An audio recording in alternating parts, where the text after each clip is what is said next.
ओम शांति। आखिर हम त्योहार क्यों मनाते हैं, उत्सव क्यों मनाते हैं? और जब दीपावली आती है तो हम अपने घर को सजाते हैं, घर की साफ सफाई करते हैं, नए बर्तन खरीदते हैं, मिठाई बनाते हैं, नए कपड़े लेते हैं और ये सब कुछ हम उस खुशी का अनुभव करने के लिए करते हैं। भले ही हमारी दिनचर्या कितनी भी बिजी हो, लेकिन जब उत्सव आते हैं तो हम विशेष समय निकाल कर ये सारा कार्य करते हैं। लेकिन हम ऐसा क्या करें कि हमारी खुशी एक दिन तक सीमित ना रहकर हर दिन ही हमारा एक उत्सव बन जाए, एक त्योहार बन जाए। तो इसी विषय पर हमारे साथ चर्चा करने के लिए हमारा बहुत बहुत सौभाग्य हमारे साथ हैं सीनियर राजयोगा टीचर ब्रह्मा कुमार सूरज भाई जी, जो हमें बताएंगे कि हम किस तरह से सच्ची दीपावली मनाएं। तो आइए उनका स्वागत करते हैं। आपका बहुत बहुत स्वागत है। ओम शांति। भाई जी, दीपावली पर एक जो सबसे इम्पॉर्टेंट फीचर है कि हम सब दीपक जलाते हैं और दीपक भी वैसा अच्छा लगता है जिसकी लौ एक रस जलती रहे। तो आप हमें इसका आध्यात्मिक रहस्य बताइए और किस तरह से अपने जीवन में भी हमारी जो परिस्थिति के साथ हमारी स्थिति हिलती डुलती रहती है उसको हम एक रस कैसे रखें। ये दीपावली का पर्व एक विशेष श्रेष्ठ घटना की यादगार में मनाया जाता है जी। एक समय ऐसा आया जब सभी आत्माओं की आत्म ज्योति, उसकी जो लौ है वो काफ़ी धीमी हो गई थी। तो भगवान ने स्वयं आकर सबको ज्ञान देकर राजयोग सिखाकर उनकी ज्योति जलाई थी। उसकी यादगार में ये त्योहार मनाया जाता है और तब आत्माएं बहुत संपन्न हो गई थी। सच्ची लक्ष्मी का आह्वान भी हो गया था, इसलिए वो भी यादगार है जी। अभी प्रश्न है कि हमारी जो लौ है वो धीमी होती रहती है, हम उसको लगातार बढ़ाते रहें। धीमी वो इसलिए होती है, देखिए कोई भी लौ धीमी होती है जब उसमें घी कम होने लगे, समाप्त होने लगे, हवा लगने लगे, तूफान हो जाए, कोई फूंक मार दे तो बुझने लगती है। तो हमें एक तो जो ईश्वरीय ज्ञान रोज मिलता है वो एक सुंदर घृत के समान है, अति सुगंधित घृत, उसको रोज डालें, उसका सुख लें, इससे हमारी आत्म ज्योति जलती रहेगी। दूसरा, बड़े दीपक से छोटा दीपक जलाया जाता है दिवाली में, ये भी एक विशेष महत्व का है। बड़ा दीपक है सुप्रीम सोल, जो परम सत्ता है, उससे जैसे ही हमारा योग लगेगा तो उसकी ज्योति हम में आएगी, हमारी ज्योति की लो ऊंची होने लगेगी। न केवल हमें अपनी ज्योति जलानी है, लेकिन उसकी लो को इतना ऊंचा उठाना है कि उसके प्रकाश से संसार प्रकाशित हो उठे। जब इस संसार में अनेक मनुष्य अपनी ज्योति को इतना जला देंगे, आसमान तक पहुंच जाए उनकी ज्योति, तो हम समझ सकते हैं सारे संसार से अज्ञान का अंधकार दूर हो जाएगा। जो आपका दूसरा प्रश्न है, ये लो धीमी होती रहती है, डगमगाती रहती है, टिम भी होती रहती है, कभी बुझने को भी हो जाती है। जैसे मैंने कहा, कुछ परिस्थिति, कोई झोंका आ जाए हवा का, घृत कम हो जाए तो घृत तो डालते ही रहें। लेकिन जब परिस्थितियां आती हैं, हर मनुष्य के सामने आती हैं, एक बहुत बड़ा ज्वलंत प्रश्न होता है। परिस्थिति आती हैं, कैसे उसमें हम अपनी स्थिति को अच्छा रखें, मन को खुश रखें, अपने को पॉजिटिव रखें। अगर हमारा मन बहुत पॉजिटिव है, हमारे अंदर बहुत गहरी हैप्पीनेस है और हम बहुत सरल चित्त हैं, आनंद में हैं, तो समझ ले हमारी ज्योति, उसकी लौ बहुत ऊंची उठी हुई है। तो इन सब से बचने के लिए जो परिस्थिति आती हैं जीवन में, जो मनुष्य को, मैं ऐसा शब्द बोलूं, आजकल की दुनिया को देख के मनुष्य को मार डालती हैं। लोग अपनी खुशी खो देते हैं, उदास रहने लगते हैं, किसी को नींद नहीं आती, भोजन अच्छा नहीं लगता, टीवी अच्छी नहीं लगती। ऐसे में मनुष्य को अपने स्वमान का अभ्यास बहुत बढ़ा देना चाहिए। स्वमान की प्रैक्टिस हम यहाँ बहुत सिखाते हैं। तो मैं कौन हूँ ये जितनी जितनी स्मृति होगी तो मेरी लो बहुत ऊंची रहेगी, वो कभी टिमटिमाएगी नहीं, वो तूफानों में हिले डुलेंगी नहीं, वो बुझेगी नहीं। इसकी बहुत आवश्यकता। जी भाई जी, इसके साथ साथ क्या होता है कि हम जब लक्ष्मी, आपने कहा सच्ची लक्ष्मी का आवाहन करना है। अब हम वैसे तो लक्ष्मी की महिमा में कीर्तन भजन करते हैं, देवताओं की महिमा करते हैं, लेकिन हम अपने आसपास जो लोग हैं उनकी विशेषताओं को कई बार देखना भूल जाते हैं। तो हम ये अपने थॉट्स में, अपने संकल्पों में ये शुद्धिकरण कैसे लाएं कि हम अपने आप को भी अच्छी नज़र से और दूसरों की भी विशेषताओं को समझें? देखिए, पूजन भक्ति दुनिया में बहुत बढ़ती जा रही है जी, लेकिन मनुष्य को अपने को पूजनीय बनाना चाहिए। बिल्कुल।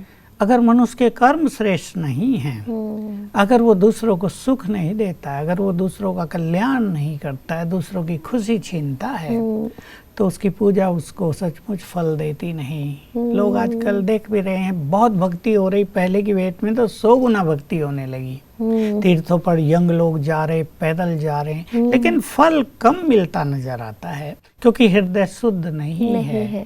रास्ते में लड़ाई करते रहते हैं, मारपीट करने लगते हैं, क्रोध पर विजय नहीं है, तो भगवान या देवी देवता प्रसन्न होंगे कैसे? मैं तो एक बात कहूँगा, लक्ष्मी का पूजन तो भले ही सब करें, वो तो हमारी परंपरा चलेगी, लेकिन अगर हर नारी लक्ष्मी बन जाए तो नारायण तो पास आके खड़ा हो ही जाएगा ना जी, और घर घर मंदिर बन जाएगा ना जी। फिर ये पूजा के ताम झाम की भी जरूरत नहीं रहेगी, ये संसार ही स्वर्ग बन जाएगा। तो मैं तो अपनी माताओं बहनों को ये कहना चाहूँगा कि आप अपना शुद्धिकरण करें, अपने को देवी स्वरूपा बना दें, अपने विचारों को इतना पॉजिटिव और इतना प्योर कर दें कि नारायण आपके पास आ जाए, आपके घर में सुख शांति की गंगा बहने लगे, प्यार की निर्मल सरिता प्रवाहित होने लगे, तो कितना सुंदर होगा।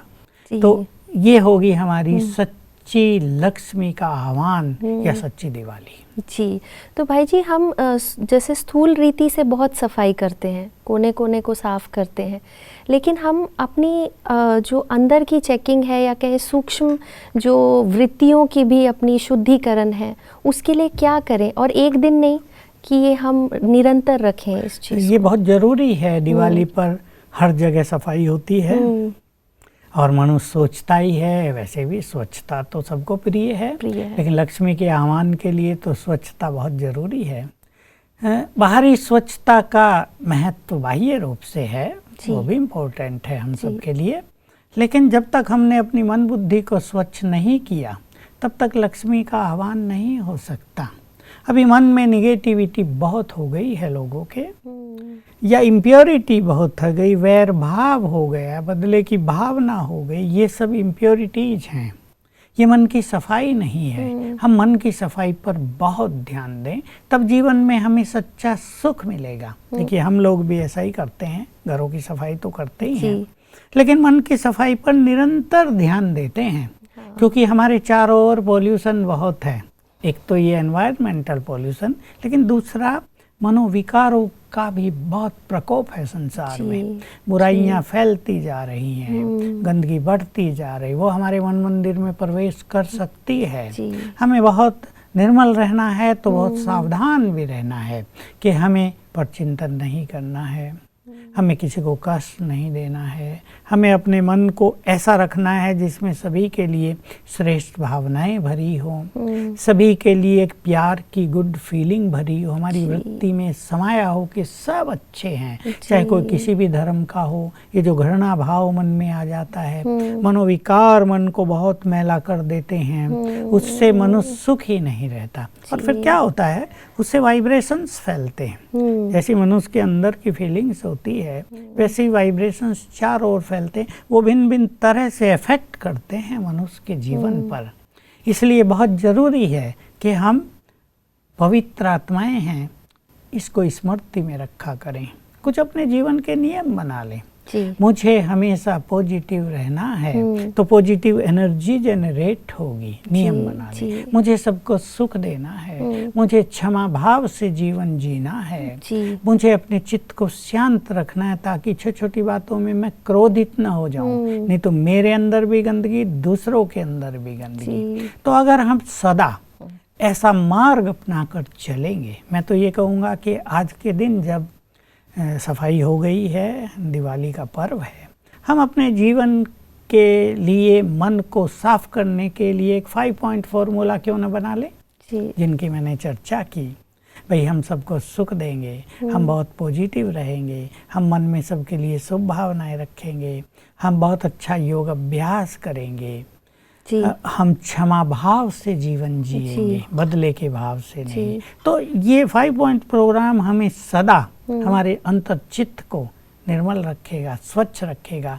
और स्वच्छता जैसे सबको पसंद है, तो उस मन में भगवान का वास होगा, उस मन में लक्ष्मी का वास होगा, उस मन से बहुत सुख मिलेगा हम सबको। वो सुख सचमुच अकल्पनीय है, बहुत बड़ा होता है वो सुख, क्योंकि गंदगी से तो बदबू, ये भी गंदगी है, गंदगी से बदबू फैलती है, बदबू किसी को पसंद नहीं है। तो हम ऐसा एक प्रोग्राम बनाएं तो सदा हमारा जीवन सुखी रहे, परिवार सुखी रहे, हमारे घर का वाइब्रेशन सुखद, प्यार से भरा हुआ, बहुत सरलता से भरा हुआ हो जाए। जी, अभी भाई जी आपने जो चीज़ें कही उससे ये याद आता है कि दिवाली पे हम मिठाइयाँ बनाते हैं, मिठाइयाँ खिलाते हैं, एक दूसरे को गिफ्ट करते हैं। लेकिन कई बार जैसे आपने कहा कि मैं किसी से जो है सबको क्षमा करूं, सबके लिए मेरे मन में शुभ भावना हो, लेकिन कई बार कुछ रिश्ते इतने कड़वे हो चुके हैं अभी कि मिठाई सिर्फ वैसे खा लेने से मन की कड़वाहट ख़त्म नहीं हो रही है। तो हम ऐसा क्या करें भाई जी कि वो कड़वाहट जो है, जो उनके साथ बन गई है, उसको हम दूर कैसे करें? बहुत सुंदर क्वेश्चन आपने पूछा है। मिठाई तो खाते रहते हैं, वैसे भी खाते हैं, चलो प्यार की निशानी है, अपनेपन की भी निशानी है। हम मन को भी स्वीट बना लें, इससे प्रेरणा लें, हम अपने बोल को स्वीट बना लें, क्योंकि संबंधों में सचमुच कड़वाहट नहीं, विष घुलता जा रहा है कहीं कहीं तो। और वो विषैला मन इतना विषैला हो जाता है कि वो लोग जो एक दूसरे के साथ के बिना रहना नहीं चाहते थे, एक दूसरे को देखना नहीं चाहते, शत्रु भाव हो जाता है। बहुत दूरी आ गई है, बहुत दूरी आ गई है। और ये हमारे समाज के लिए, हमारे देश के लिए बिल्कुल शुभ लक्षण नहीं है, क्योंकि मनुष्य सब संबंधों में रह रहा है। हमारे घर में भी एक टीम है ना हमारी पूरी, पारिवारिक बंधन में हम सब बंधे हुए, और उसमें प्यार ही ना हो तो जीवन का सारा आनंद ही खत्म हो जाएगा। इससे निगेटिविटी बढ़ रही है, सुसाइडल टेंडेंसी बढ़ रही है, डिवोर्स की घटनाएं बढ़ रही हैं। तो हमें मन को मीठा करना है। और जो मैं बात कर रहा था बोल की, वो बहुत इम्पोर्टेंट है। हम आज एक संकल्प कर लें, मिठाई खिलाने और खाने के साथ एक सुंदर संकल्प करेंगे कि हम अपने बोल को इतना स्वीट रखेंगे कि दूसरों को सुख मिले, दूसरे की हर्ट हुई भावनाएं भी ठीक हो जाएं, उसका चित्त प्यार से भर जाए, मित्रवत हो जाए। एक तो ये पक्का कर लें। मैं 3 बातें कहूँगा। दूसरा, अपने अहम को थोड़ा झुका कर चलें। ये जो परिवारों में संघर्ष हो रहे हैं, इसका मूल कारण अहम है बहुत बड़ा। जितना हम अहम का त्याग करेंगे, दूसरे को भी सम्मान देंगे। अच्छा, मैं पढ़ी लिखी हूँ तो दूसरा व्यक्ति पढ़ा लिखा है, मेरे पास पैसा ज्यादा है तो दूसरे के पास चलो कम है।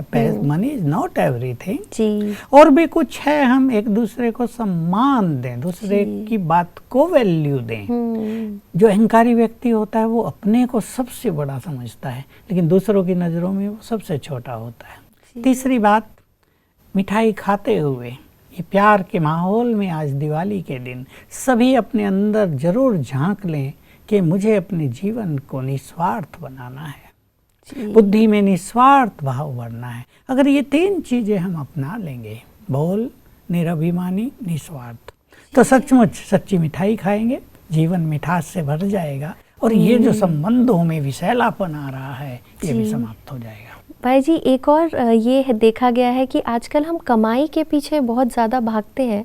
दिवाली के दिन भी हम अच्छे से अच्छा कपड़ा लेना चाहते हैं, घर को बहुत सुंदर सजाना चाहते हैं, जो भी हम चीज़ें लेना चाहते हैं। और उस कमाई के जो चक्कर में है, हम कई बार क्या करते हैं कि एक दूसरे को से कंपटीशन करना और एक दूसरे के रास्ते में बाधा क्रिएट करना, ये चीज़ें करते हैं। तो क्या ये सच्ची कमाई है हमारे लिए? एक्चुअली दिवाली पे तो लोगों को इंतजार रहती है कि कब दिवाली आए और 10 दिन हम भंडारे अपने भरपूर कर लें। ठीक है, ये भी मनुष्य, धन भी मनुष्य की आवश्यकता है, उसमें कुछ बुराई तो नहीं है, लेकिन उससे जीवन का आनंद खो देना जी, कर्मों को दूषित कर लेना जी, कुछ का कुछ लेन देन करना, इससे पाप का खाता भी तो बढ़ता है। सच्ची कमाई हमारे पुण्यों की कमाई है। सच्ची कमाई सुख देने से कमाई होती है, और जो ईश्वरीय मार्ग पे चल रहे हैं, जिसे रूहानी मार्ग कहते हैं, वो तो बहुत ध्यान दें कि डेली सवेरे उठकर प्रभु मिलन करें, योग अभ्यास करें, उससे सच्ची कमाई होगी। हम दूसरों को भगवान से मिलाने के लिए मार्ग दिखाएं, उन्हें मुक्ति, जीवन मुक्ति का राह बता दें, ये हमारी सच्ची कमाई हो जाएगी। किसी का हम दुख दूर कर दें, कितनी दुआएं मिलेंगी, कितनी दुआएं मिलेंगी, बहुत अच्छी कमाई हो जाएगी। क्योंकि भाई जी लक्ष्मी जी से जो है वो हम स्थूल धन ही मांगते हैं, हम उनसे वही मांगते हैं, तो वो धन तो सिर्फ नहीं होगा, इससे जरूर कुछ और कोई मैं भी सोचा करता हूँ कि लक्ष्मी धन की देवी बनी क्यों? कोई उसके पास खजाने थोड़ा ही रखे हैं, पर वो धन की देवी मानी जाती है। ऐसा थोड़ा है उसके कहीं खजानों के भंडार भरे हुए दिखाए जाते हैं। उसने ज्ञान का, सद्गुणों का, ईश्वरीय शक्तियों का, दुआओं का खजाना बहुत भर लिया था। उस खजाने का रूपांतरण हो गया स्थूल धन में। हम भी यही सोचें, दुआएं लेना और देना बहुत बड़ा खजाना है, ये हमारी बहुत बड़ी कमाई है। जिसके साथ दुआएं होती हैं वो व्यक्ति सचमुच हर परिस्थिति को आराम से पार कर लेता है। मैंने एक बड़े व्यक्ति को देखा जो अब धन नहीं कमा रहा था, बड़ा डॉक्टर। मैंने उससे पूछा क्यों भाई? लोग बता रहे थे डॉक्टर साहब फीस नहीं लेते, क्यों? बहुत पैसा कमा लिया, अभी दुआएं कमा रहा हूँ। मैंने कहा कितना बुद्धिमान व्यक्ति है जो धन के पीछे नहीं भाग रहा है।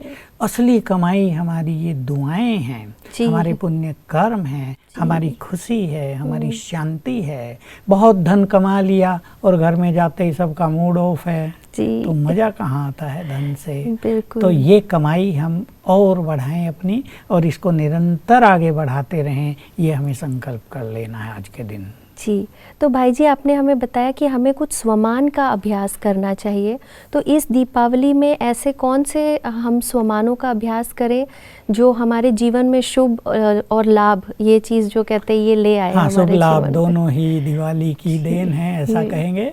हम बहुत शुभ हो जाएं, शुभ सोचें, शुभ कर्म करें, हमारे व्यवहार में भी शुभ लक्षण दिखाई दें, हमारे जीवन में भी गुड मैनर्स हों। इसके लिए पहला स्वमान, मैं भगवान की संतान हूँ, देयरफॉर आई एम ग्रेट, तो मैं एक महान आत्मा हूँ। तो दूसरे के प्रति दृष्टिकोण बहुत सुख भरा हो जाएगा। मैं केवल पॉजिटिव नहीं कह रहा हूँ, सुख भरा दृष्टिकोण, प्यार भरा दृष्टिकोण, जिसको वृत्ति कहते हैं, वो हो जाएगी। एक हम इस फीलिंग को अपने अंदर बढ़ा लें, मैं भगवान की संतान हूँ, मैं बहुत महान हूँ, मुझे सबको सुख देना है, मुझे विचारों को महान रखना है। दूसरा स्वमान हम अभ्यास करेंगे, हम सर्वशक्तिवान की संतान हैं, इसलिए हम बहुत शक्तिशाली हैं, बहुत शक्तिशाली हैं, तो छोटी मोटी बातों से घबराएंगे नहीं। हम बहुत शक्तिशाली हैं, निर्भय हो जाएंगे, परिस्थिति आएंगी हंसते हंसते पार कर लेंगे। तीसरा स्वमान हम ले लें, हम सुखदाता भगवान के बच्चे हैं, हम भी मास्टर सुखदाता हैं, मुझे भी सबको सुख देना है। देखिए, अगर संसार का हर प्राणी, हमारे देश का हर प्राणी आज के दिन ये एक संकल्प ले ले, हम भगवान के बच्चे हैं, मुझे सबको सुख देना है, तो एक दिन में संसार का, हमारे देश का स्वरूप बदल जाएगा। ऐसे ही हम संकल्प कर लें, मैं विश्व कल्याणकारी हूँ, ये स्वमान बहुत अच्छा है।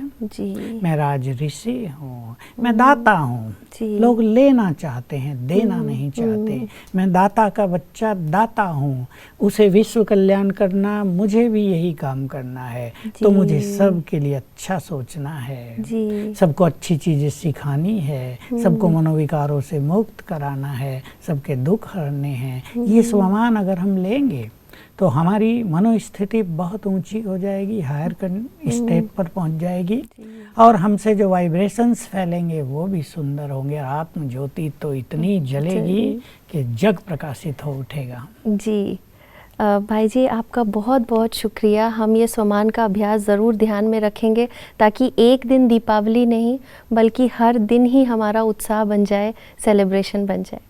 थैंक यू सो मच भाई जी। ओम शांति। ओम शांति।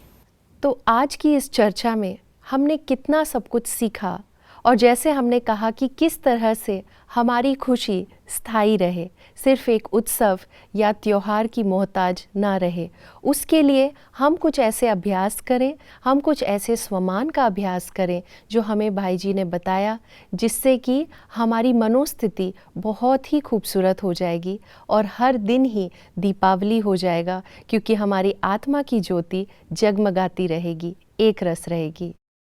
आप सबको दीपावली की हार्दिक शुभकामनाएं। ओम शांति।